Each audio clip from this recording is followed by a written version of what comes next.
That's why I hate being interrupted. Kasi, ano usually we cycle through screens. And I have specified naman yung time kanina kung anong oras tayo mag-umpisa.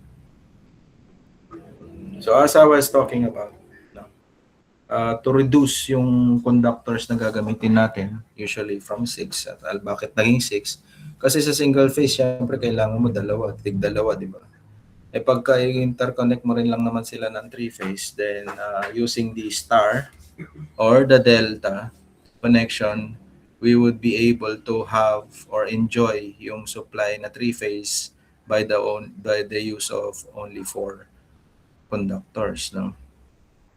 So for star connection, this is commonly used for alternators or from the supply windings, no? Yung mga generator natin, usually ganyan yung convention. And for the delta connection, then it's often used in transformers, motors, and other loads. So ganito, kung maalala nyo noong inyong circuits 1, ang itsura ng star or Y connection in a three-phase system. Okay, so makikita natin dyan, meron tayong loads that are connected in Y configuration. So may makikita tayo ditong extra, the neutral wire, at that is usually connected doon sa common point ng ating mga loads. This is how it should look like kapag load side yung tinitignan natin. At itong tatlong terminals na ito ay usually nanggagaling dun sa ating generation side. So kanina, nabanggit earlier na itong configuration na ito ay mas madalas na pinapaboran kapag generation ang gagamitin, no? Sa mga alternators, sa mga generators, ganito ang kanyang usual na ginagamit sa planta. So dito sa terminal na ito, papasok dyan yung line 1, line 2, papasok doon, line 3. And then they will be able to meet up dito sa neutral or the common side or the common point of the connection, and then goes out doon sa ating fourth terminal. Okay? So, yun yung 3 line conductors that connect the loads. Load outlets are joined at a common point N. Yun nga, nasa gitna, called the neutral or the star point. Sa Y configuration, ang phase voltages natin, pag sinabi kasing phase, sisimula yung ating, pumulit, sabi niyo.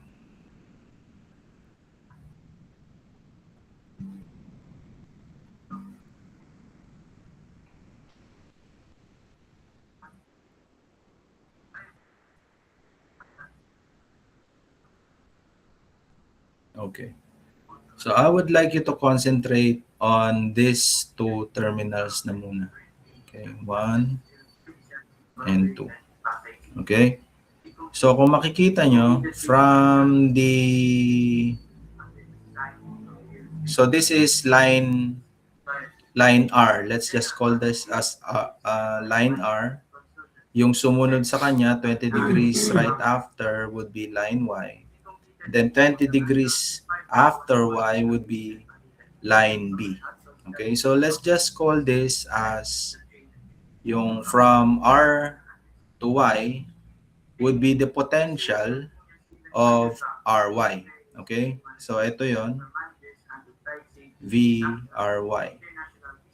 Okay, so that is one example of your line voltage. Okay, kapag line to line or terminal na galing sa labas talaga, so yung potential na masusukat mo doon is yung tinatawag nating line voltage. And in this particular illustration, that would be depicted by VRY. So it follows kapag yung susunod naman na set, itong terminal na ito, at ito naman, so that would be line YB. Okay? Kasi ganito yung pagkaka-sequence niya. So that would be R, Y, NB. Okay? So ano pa na pagkatapos ng line YB would be, so umiikot lang tayo ng clockwise. No? It follows that we are now going to have, for these terminals here, this is parang kung bibilangan ng 1, 2, and 3. So tapos na tayo kay 1, 2, and then 2, 3. It follows naman that the next set of lines would be 3, 1. Okay? And for following the convention na ginagamit natin, that would be VBR. Okay? So line voltages ang tawag natin doon. Now, makikita natin with the presence of a line conductor. Ito, yung pang-apat na terminal natin dito. From line R, okay, from line R, then up to the neutral line, that would be your phase voltage we assign as VR. Okay? Now, from line Y up to the neutral, that is what we call as your line VY. Then it follows from B up to the neutral. Okay? That would be your line B. Okay? At kapag napapansin nyo, iisa na lang yung subscript niya. Ito, isa na lang. That will be your phase voltage. Kapag dalawa, kinokonekta niya yung dalawang line, then that would be your line voltage. Ang relation, usually, graphically illustrated in some books, yung line voltage natin is related to our phase voltage by the factor of square root of 3. Kapag nakikita natin doon sa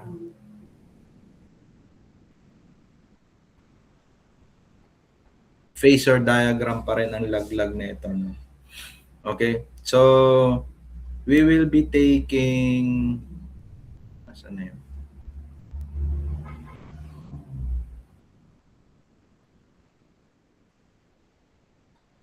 Okay. So, i-concentrate natin yung attention natin dito sa loop na to. I-trace ko to.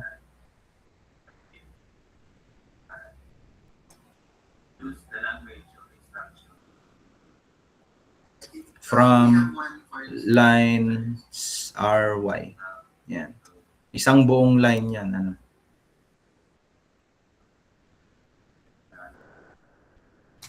Okay. So, ano yung, kapag ilo-loop natin, kung i-isolate ko yan and then draw it much easier into a